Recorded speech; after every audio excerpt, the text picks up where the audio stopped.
இந்த கிருஷ்ணனை சரியா கையும் களவுமா பிடிக்கணும். அதனால வீட்டுக்குள்ள நாம அப்படியே ஒளிஞ்சுன்னு இருப்போம். நாம இருக்கோங்கிறதே கண்ணனுக்கு தெரியக்கூடாது. அவனுக்கு எல்லாம் தெரியுங்கிறது வேற விஷயம். அவனும் வேணும்னு லீலைக்காக மாட்டிப்பான்.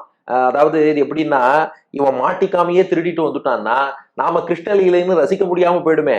நம்மால் திருடுறதே மாட்டிக்கணுங்கிறதுக்காகத்தான். அது ஒரு புறம் இருக்கட்டும். இப்ப இவாள்லாம் ஒன்று கூடி அந்த பெண்கள்லாம் ஒரு முடிவெடுத்தாளாம். பாரு, இந்த வீட்டுக்குள்ள கிருஷ்ணன் வரும்போது நாம எல்லாம் ஒளிஞ்சுட்டு இருக்கணும். குறிப்பா அந்த வெண்ணப்பானை, தயிர் பானை, பால் பானை, அது பின்னாடி அப்படியே ஒளிஞ்சுட்டு இருப்போம். கண்ணன் கரெக்டா வருவான், எடுத்து அதை சாப்பிட போவான். அந்த நேரம் பார்த்து கையும் களவுமா பிடிச்சோம்னாதான் வசமா மாட்டிப்பான். நாமும் யசோதையிட்ட போய் புகார் சொல்ல வசதியா இருக்கும்னு பேர்த்து இவன் வீட்டுக்குள்ளே நுழைதல், இடம்பெயர்தல் தான் நகர்ந்து போறது. பேர்த்து அவன் வீட்டுக்குள்ள போறான். அந்த நேரம் பார்த்து அவர்னா இந்த சுத்து அக்கம் பக்கம் வீட்டுல உள்ளவர்கள் தான் சேர்ந்து கண்டுபிடிக்க கிருஷ்ணனை கண்டுபிடிச்சிட்டாலும் சரியா.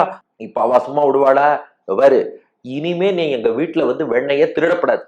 திருடாம இருக்கணும்னா உனக்கு ஒரு தண்டனை கொடுத்தா தானே திருத்துவ. அதனால உன்னை திருத்துவதற்காக தண்டிக்கிறோம்னு சொல்லி கிருஷ்ணனை போட்டு ஒரு உரலோடு கட்டி வச்சு, பெரியாழ்வார் யசோதை தான் உரலோடு கட்டுவாளா, நாங்களும் கட்டுகிறோம்னு உரலோடு கட்டி போட்டுட்டாளே. இது கூட பரவாயில்ல. அடி உண்டு அழுதானால் இன்று முற்றும்.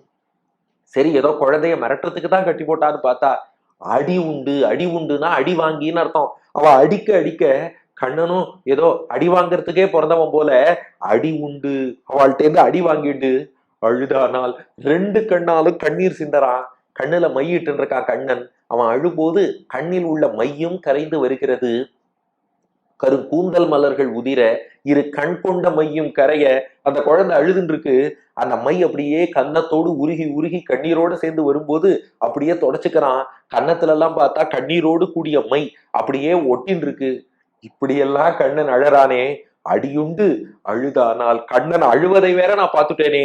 இன்று முற்றும். இதுக்கு மேல் என்னால வாழ முடியாது, இதுக்கு மேல் என்னால வாழ முடியாதுன்னு அந்த பெண் வந்து அழுகிறாள்.